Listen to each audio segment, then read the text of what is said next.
يا صباح الخير. النهاردة هنعمل مع بعض وصفة تجنن، سهلة وسريعة وطعمها تحفة. هي دبابيس الفراخ بالليمون والثوم.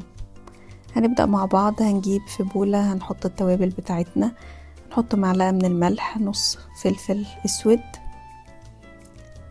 قرفة وبابريكا وحبهان وكركم. هنحط معلقة من معجون الفلفل ومعلقة من معجون الطماطم، وهننزل بعصير ليمونة وهنقلبهم مع بعض. هنقطع بطاطس قطع وهنقلبهم مع بعض عشان يتشربوا من الصوص.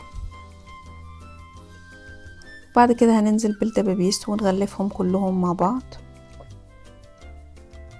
بالتقليب،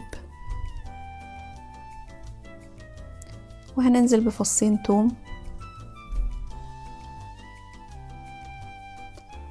وبعد كده هنغطيهم بورق فويل وندخلهم الفرن حوالي ساعة. وما تنسوش اللايك والاشتراك عشان يوصل لكم كل جديد.